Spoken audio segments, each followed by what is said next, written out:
ఇక ఇప్పుడు ఎక్కడ చూసినా ఓజీ ఫీవర్ కనిపిస్తోంది. అయితే ఈ హంగామా విజయవాడలో ఎక్కువ ఉంది. ఎందుకంటే ఓజీలో పవన్ కళ్యాణ్ వాడిన కారును విజయవాడ తీసుకొచ్చారు. 70 ఏళ్ల క్రితం తయారైన ఈ కారు ఓజీ మూవీలో పవర్ స్టార్ వాడారు. దీనిని విజయవాడ ఎల్ఈపీఎల్ దగ్గర ఉంచారు. ఈ రాత్రికి కారును పలు థియేటర్ల దగ్గర ఉంచుతారు.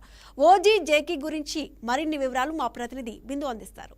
రేపు 2 తెలుగు రాష్ట్రాల్లో ప్రభంజనం సృష్టించబోతున్న ఓజీ సినిమాకైతే ఫ్యాన్స్ చాలా వరకు ఆసక్తిగా ఎదురు చూస్తున్నారు. విజయవాడలో ఎల్ఈపీఎల్ దగ్గర అయితే ఓజీ సినిమాలో వాడిన కార్ని అయితే వీరు ప్లేస్ చేయడం జరిగింది. ఈ కార్ని చూడడానికి దాదాపు వందలాది సంఖ్యలో అయితే cult fans, Pawan Kalyan cult fans విచ్చేశారు. కార్ అయితే 1955 మోడల్ అని చెప్తున్నారు. అంటే పవన్ కళ్యాణ్ వింటేజ్ లుక్తో సంబంధించిన ఈ మోడల్ అయితే తయారు చేశారు. ఇక్కడ మనం చూసుకున్నట్లయితే ఈ కార్ కి సంబంధించి కింగ్స్ డాజ్ వే మోడల్ అని కూడా చెప్పుకోవచ్చు. ఈ కార్ని పవన్ కళ్యాణ్ కి సంబంధించి కూడా పవన్ కళ్యాణ్ మరియు ప్రకాష్ రాజ్ కూడా విలన్ క్యారెక్టర్ లో వాడారని చెప్తున్నారు. ఈ కార్ని చూడడానికి అయితే విజయవాడ వాసులు అయితే తరలి వచ్చిన నేపథ్యంగా అనిపిస్తుంది.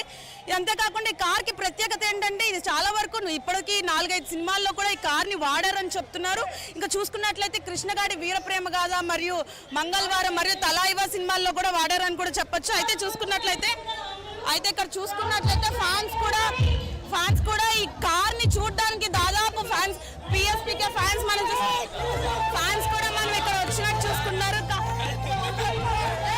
చూసుకుంటున్నాం. వాళ్ళు చూస్తుంటే వాళ్ళ ఆసక్తి అయితే కనబడుతుంది. రేపు మూవీ చూడడానికి